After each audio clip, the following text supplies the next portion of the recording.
지금 삼성전자가 또 파업 예고하고 있잖아요. 예. 네, 그래서 이제 지금 뭐 영업이익의 훼손은 일어날 수밖에 없다라고 전망을 하고 있기는 한데 이거 영향은 좀 어떻게 보세요? 단기적인 영향으로 끝날 거라고 보시는지 아니면은 조금 뭐 주가상에도 타격이 있을 거라고 보시는지요?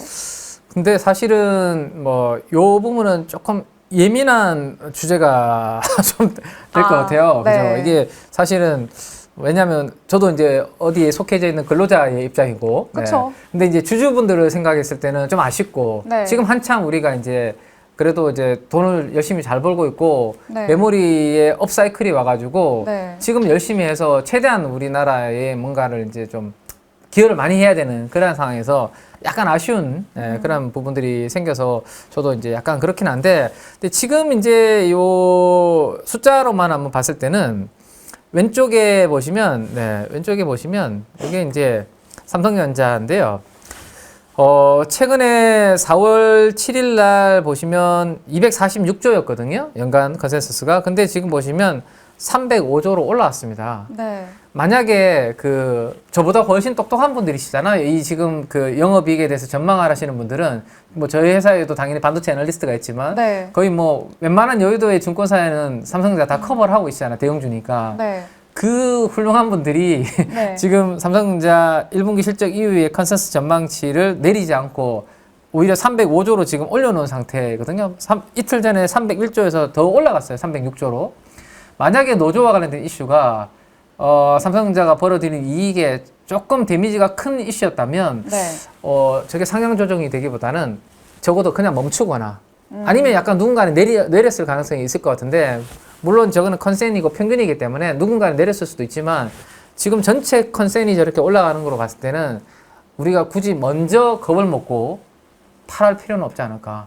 그게 나중에 뭔가 진짜 이벤트가 이게 사실 길어질지 짧아질지는 아무도 모르는 거잖아요. 그쵸. 이 노조와 관련된 부분이 잘 풀려서 빨리 끝나버리면 괜히 또 겁냈다가 팔았다가 이거 어떻게 날아가 버리면. 네, 그래서 그냥 이제 멀뚱멀뚱 보고만 있어야 그러니까요. 되니까. 그러면 진짜 제가 봤을 때는 속이 너무 아플 것 같은데요. 네. 그래서 그걸 가지고 내가 이거 길게 갈까요? 빠르게 갈까요? 그건 우리가 결정할 수 있는 부분은 아닌 것 같고, 그럼 시장에서 우리 말고 밤새도록 이거를 연구해 주시는 분들이 데이터들을 이렇게 제공을 하고 있으니까 거기에서 뭔가 특별히 변화가 없다라면 뭐 우리 노조 그 부분들은 예측할 수 어려운 부분이니까 이걸 믿고 그러면 저는 아직은 홀딩 하는 게 더 낫지 않을까. 그리고 또 하나는 만약에 생산이 약간 뭔가 제대로 원활하게 안 되면요. 지금 반도체도 그렇고 뭐 많은 주가 올라가는 IT 쪽은 올라가는 이유가 쇼티지라는 이유 때문에 올라가잖아요. 네. 병목 때문에. 수요는 엄청나게 많은데 공급은 거기에 맞춰서 막 뭐 나오지 않잖아요. 네. 근데 만약에 공장 가동률이 예를 들어서 지금 90%인데 네. 혹시나 일부 뭐 공장에 약간 그런 이제 근로자분들의 이슈로 인해서 뭐 80이나 70으로 떨어지면 수요는 AI 서버 쪽에 아직도 많은데 달라고 네. 하는 쪽은 생산이 더 줄어들어 버리면 가격은 오히려 지금보다 더 채워버리는 상황이 올 수도 있기 때문에 네. 이걸 땡큐라고 표현할 수는 없겠지만 어쨌든 의외의 그러면 흐름이 나올 수 P가 되게 올라가는 흐름이 나올 수도 있거든요. 네. 그래서 Q가 줄어들어도 P가 커버해버리는. 예. 그래서 그 이슈로 가지고 지금 삼전을 판단하는 거는 저는 개인적으로 자신이 없습니다. 그래서 펀더멘탈을 보고 그냥 그대로 저는 가지고 있을 생각입니다.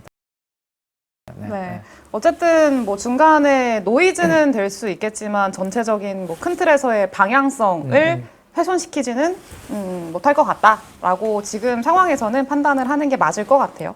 네, 그래서 알겠습니다. 또 워낙 최근에 이 관련된 이슈가 좀 커가지고 좀 그렇게 볼 수 있을 것 같고요. 그 반도체는 그렇게 좀 점검을 해보고, 그리고 또 다른 섹터도 좀 질문을 드리고 싶거든요. 가장 대표적인 게 최근에 좀 우리 시장의 주인공이라고 해야 될까요? 2차 전지. 2차 전지 좀 여쭤보고 싶어요. 네. 현재 주가 위치가 제가 개인적으로 판단을 하기에는 조금 무거워 보여요. 네. 근데 이 현재 위치에 대해서는 좀 어떻게 판단을 하고 계시는지, 턴어라운드에 대한 기대감이 좀 부과되는 건 맞는데 주가가 조금 빠른 거 아닌가라고 생각이 들기는 하거든요. 어떻게 보세요? 저는 항상 이사님을 또 존경하기 때문에 이사님 의견에 저는 네, 일단은 동조를 합니다. 네. 아니. 동조를 하고 반박해 부연 설명으로 제가 부연 설명으로 좀 드리면 네. 2차 전지가 나타나줘서 저는 천만다행이다라는 생각을 좀 하고 있습니다.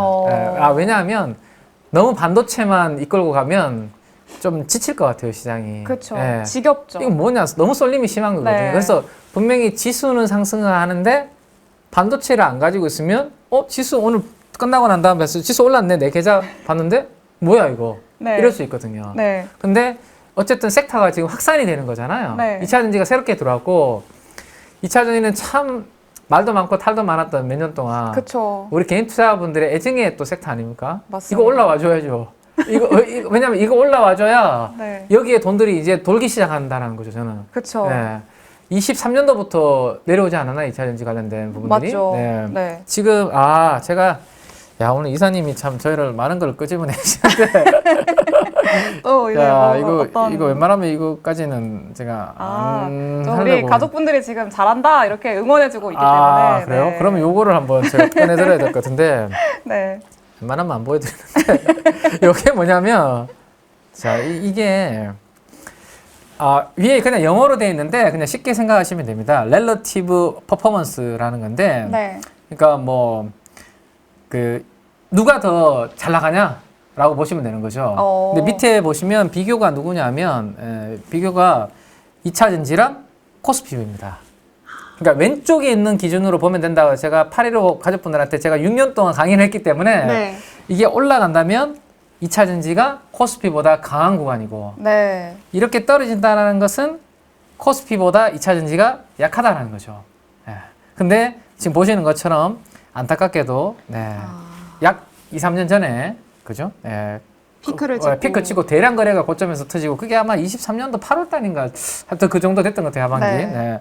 그리고 지금 24년, 25년 거의 한 3년째 내리막을 좀 걸어왔습니다. 근데 최근에 우리 이사님 말씀처럼 이제 좀 오르긴 했으나 그래도 코스피 대비해서의 상대 강도는 이제 0을 회복하려고 하는 움직임이거든요. 영미로 살짝 올려고 해요. 그래서 밑에서 보면 꽤 올라오긴 했는데 매우 미미하네요. 네, 과거에서 워낙 많이 빠졌었기 때문에 네. 아직은 그래도 과거까지 갈지는 사실은 그건 제가 모르겠지만 그래도 올라갈 수 있는 룸은 조금 남아있지 않나 생각이고 우리 이사님 말씀하신 건데 약간의 속도의 문제를 말씀하신 네, 거잖아요. 맞아요. 그죠? 네, 속도인데 속도에 불을 지핀 게 요 그림이라고 보시면 될 것 같습니다. 요 그림이 뭐냐면 이게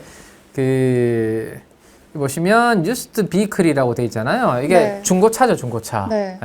중고차의 인덱스 지수라고 보시면 되는데 초록색은 그냥 EV이고요, 전기차.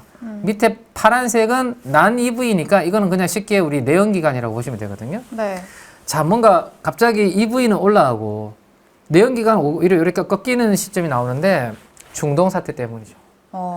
기름 비싸. 중동 사태 이후에 기름이 미국의 지금 크리스 라이트 에너지 장관도 야 기름값 좀 어려울 것 같아 내려오기가 네. 라고 이야기를 하니 그동안 전기차를 등한시했던 소비자들이 야 그러면 중고차라도 전기차 한번 사볼까 라고 몰리니까 중고차의 인덱스가 전기차는 올라가고 내연기관은 내려오니 원래 ESS가 아니라 2차 전지 관련 섹터가 올라오는데 한계가 있었죠. 왜? 그렇죠. 논리는 ESS밖에 없었잖아요. 맞아요. 아니면 낙폭 과대 아까 그림에서 보여드렸던 것처럼. 근데 기름을 부어줬죠. 이번에 중동 사태가 우리나라 2차 전지한테는 지금 ESS가 멱살 잡고 끌고 가고 억지로 끌고 가고 있었는데 그 전기차가 너무 힘겨워했잖아요. 네, 근데 그렇죠. 이제 또 전기차가 따라가기 시작을 하니까 캐즘을 우리가 2, 3년 동안 계속 캐즘 이야기했잖아요. 그러니까요. 근데 그 캐즘을 극복할 수 있는 거야 이러려면 이 생각만으로도 낙폭 과대해서 그리고 네. 아무도 2차 전지에 대해서 좋게 크게 잘 보지는 않았잖아요. 우리가 반도체에 대비해서는. 그러면 수급도 사실은 반도체나 조선, 방산, 원전 쪽으로 많이 가 있었지. 그쵸. 2차 전지는 이렇게 2, 3년 전부터 가지고 계셨던 분들은 어쩔 수 없이 보유를 하셨겠지만 네. 신규로 트럼프 대통령이 아직 있는데 2차 전지를 들어가려고 하는 그런 적극적인 부분들은 다른 섹터에 관심이 더 많았을 거예요. 네. 그런데 ESS에서 이번에 전기차에 대한 이런 부분이 터지니 수급은 빈집이었지. 상당히 가벼운 STI랑 LG 엔솔이 하루에 10몇 %씩 오른 날이 1년에 그러니까요. 잘 있나요, 그런 게? 없죠. 네, 없잖아요. 네. 그게 이제 쇼커버도 들어왔을 것이고, 그리고 수급도 빈집이다 보니까 약간만 기관 외국인들 양매수 들어와도 저렇게 날려버리니 네. 어제 요거 보시면 아마 깜짝 놀라셨을 겁니다. 이게 어제 2차 전지 끝난 건데요. 기관들, 네. 외국인들, 약간 다급하게 좀 담았다는 부랴부랴. 느낌이 네. 왜냐하면 삼성전자, SK하이닉스 외 기관 투자들이 못 담아가지고 그쵸. 시장 못 따라간다고 난리 났었잖아요. 맞아요. 근데 그 다음 시가총액이 LG 엔솔이고 지금 SDI도 꽤 지금 올라오고 있잖아요. 네. 근데 이거 비워놓으면 또 심화서 써야 됩니다. 야 이거 왜 수익률 왜 못 따라가고 있어? 아 2차 전지 안 담아서요. 나가 뭐 이렇게. 좀 써야 되니까. 그럼 LG 네. 엔솔하고 SDI를 이렇게 담을 수밖에 없죠. 그래서 부랴부랴. 이런 수급적인 부분들로 2차 전지한테는 좀 붙었다. 뭐 이렇게 이해를 좀 해두시면 되지 않을까 싶습니다. 연속성에 대해서는 뭐 속도 조절에 대해서는 뭐 사실 이견은 있을 수 있겠지만 연속성에 대해서는 조금 더 기대해 볼 만한 그런 상황이라고 생각을 해야 될 것 같아요. 2차 전지. 한 가지만 더 말씀드려도 될까요? 뭐, 그럼요. 네. 이제 거의 시간이 다 제가 아닙니다. 아니에요? 시간 저 없애주세요. 피디님. 집어주세요. 또 기름을 부은 게 요거 아닌가요? 요거? 네. 아, 그쵸. 차세대 배터리 이야기가 또 나오니까 네. 또 나트륨도 있었어? 막 이렇게 된 거잖아요, 오늘. 그죠? 네. CATL이 뭐 차세대 뭐 이야기 나오면서 네, 올해부터 대량 양산 그러니까 시작한다고. 원래 네. 우리는 전고체 배터리가 막 되게 앞서 나갈 줄 알았는데 네. 나트륨도 있었네. 그러면 나트륨 관련된 기업들이 아침에 막 상한가 뭐 들락날락하면서 2차 전지는 없었던 모멘텀들이 어제와 오늘 동시다발적으로 터졌던 부분들도 있기 때문에 그쵸. 어쨌든 그리고 마지막으로 이 전쟁이 또 이제 말씀드리면 배가 당분간 만약에 보이지 않으면 트럼프 대통령의 중간 선거에서의 패배는 거의 확실시 되죠. 그쵸. 예, 그러면 시장의 생각들은 더욱더 이제 섹터의 관심은 트럼프 대통령으로 인해서 눌려있던 섹터에 대해서는 계속해서 지금보다 더더욱 관심을 가지는 하반기로 가면 갈수록 네. 눌려있던 섹터의 대표적인 게 재생에너지 아닙니까? 그쵸. 예, 그리고 2차 전지도 보조금이라든지 이런 부분들은 뭐 자꾸 압박하려고 했었고 근데 이 사태가 길어져서 물가, 금리 올라서 트럼프 대통령이 결국에는 패배할 분위기로 간다. 그러면 정권이 바뀔 가능성이 더더욱 높아지는 거잖아요. 그쵸. 민주당은 야 내가 참았는데 이제 나의 세상이네. 네. 다시 이제 재생에너지 진행시켜 이렇게. 네. 반대하고 막 네. 그 공화당이 하는 걸 반대하고 분위기는 이제 정권 교체로 간다라면 눌렸던 재생에너지는 더욱더 힘을 하반기에 또 받을 수 있기 때문에 네. 지금 당장 내가 뭐 트레이딩을 급하게 올라 있는 상태이기 때문에 안 하더라도 그 방향성은 계속 보면서 좀 공부를 해야 되지 않을까 생각하고 있습니다. 그래서 오히려 뭐 11월 달 중간 선거 앞두고 이런 중간 선거 트레이딩, 민주당 트레이닝 뭐 이런 것도 충분히 가능한 구간이 올 수 있을 것 같아요. 네, 알겠습니다. 배터리 조금 더 연속성에 대해서는 기대해 볼 만하고요. 그리고 마지막으로 어쨌든 좀 질문을 그럼 좀 정리해서 드리자면은 어쨌든 반도체는 중심인 거는 맞는 것 같아요. 그리고 중요한 거는 반도체가 쉴 때 그럼 그거를 대체할 수 있을 만한 섹터는 결국 뭐가 될 것이냐에 대한 고민을 해야 되는데 네. 뭐가 될 거라고 예상을 하세요? 섹터들 뭐 지금 되게 많거든요. 네. 뭐 전력 인프라도 있고 바이오도 있고 뭐 언급하시는 분도 조선도 있고 네. 뭐 여러 가지 있는데 예상하시는 그 중에 뭐 오늘 하나만 좀 말씀을 드리면 저는 에너지라고 말씀을 드리고 싶습니다. 네. 그래서 뭐 감히 제가 우리 8.15 가족분들의 포트폴리오에 대해서 약간 뭐 조언을 좀 드리고 싶다면 네. 반도체를 당연히 중심으로 가져가고 그다음에 에너지 쪽에 관심을 좀 두시면 어떨까라는 게 제 생각입니다. 최근에 그 여의도에서 나오는 그 인덱스 리포트를 잘 보시면 만약에 종전이 잘 된다고 하더라도 그 석유 생산과 그다음에 이제 수입이라든지 이러한 부분들은 당분간은 원활하지 않다라는 부분들의 의견들이 상당히 많은 그런 상황이거든요. 그럼 결국에는 거기에서 수혜를 볼 수 있는 섹터 쪽으로도 분명히 시장에 관심이 있을 건데 최근에는 약간 휴전 이야기 나오니까 에너지 섹터들이 조금 가다가 약간 좀 김이 빠져버리는 네. 그런 흐름도 나왔거든요. 그렇죠. 왜냐하면 요거는 전쟁의 수혜주로 생각을 했는데 전쟁이 이렇게 끝나버리면 뭐 그럼 석유 원활하게 들어오고 뭐 이런 거 아니야? 이런 생각이죠. 근데 지금 피해를 입은 에너지 인프라 시설들이 너무 많고 네. 그걸 복구하는 데 있어서의 기간은 상당 기간이 걸릴 수 있다는 게 제 생각이 아니라 국제에너지기구라든지 많은 분석 자료들을 보면 그런 데이터들이 나오고 있습니다. 네. 그러면 당분간의 고유가는 확정적이라는 이야기거든요. 그러니까 옛날에 60달러 수준의 유가를 보기는 당분간은 어려울 수 있다는 이야기죠. 네. 그러면 최근에 우리 왜 뭐 휴전 협상한다고 해서 80달러까지 순식간에 훅 빠졌었잖아요. 네. 적어도 80달러에서 90달러 정도 수준이 만약에 종전 이후에도 유지가 되면 과거보다는 레벨이 올라간 거거든요. 그렇죠. 예, 그러면 트럼프 대통령 입장에서는 이번에 발표했죠. 국방 물자 뭐 생산 뭐 우리나라 DPA인가? 예, 네. DPA 맞습니다. 네. 와, 역시 야, 젊으신 분이 역시. 예. 감사합니다. 우리나라 1950년대 네. 한국 전쟁 때 가동시켰던 네. 예, 군수 물자가 필요한데 이게 원활하게 조달이 안 되니까 정부가 나서서 만들어라라고 하는 게 이번 에너지 쪽에 그거를 발동시키겠다라는 발표를 할 정도면 네. 심각하다라는 것을 미국 정부도 느끼고 있다라는 게 제 개인적인 생각이기 때문에 그러면 석유를 퍼올리는 데 필요한 뭐 시추 설비라든지 장비, 그다음에 LNG 같은 이런 부분들에 대한 네. 뭐 시설에 대한 필요한 인프라들, 그다음 뭐 강관 같은 것들 있잖아요. 요거 그림 하나만 보여드리고 마무리를 하면 어제 이런 뉴스가 나왔어요. 국제에너지기구의 총장께서 네. 트리키에서 이라크 송유관이 호르무즈에 대안이 되지 않겠나라는 이야기가 나왔는데 그림으로 제가 만들어 보니 이렇게 됩니다. 지금 노란색 파이프라인 보이시죠? 네.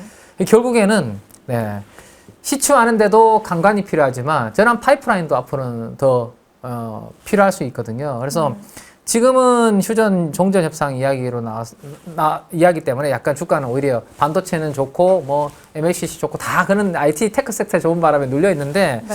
저는 오히려 이 에너지 쪽 섹터를 그래도 포트폴리오에 좀 관심을 좀 두시고 공부를 계속 하시는 게 저는 하반기에 있어서 바람의 방향은 필요하지 않나 이쪽에서. 네. 장기적인 관점에서 에너지 쪽들 봐야 된다. 어쨌든 배가 지금 좀 자칫하면 못 간다는 걸 이번에 확인을 했으니까 그쵸, 네. 그 대안이 될 수 있을 만한 뭐 파이프도 그렇고, 그쵸, 파이프. 그리고 배도 LNG와 그렇잖아요. 관련된 더 것도. 짓고, 네, 맞습니다. 네. 네, 그래서 그런 것들 전반적으로 지금 관련된 밸류체인 기업들을 미리 좀 선별을 해서 이렇게 주가 쌀 때 보는 것도 좋을 것 같아요.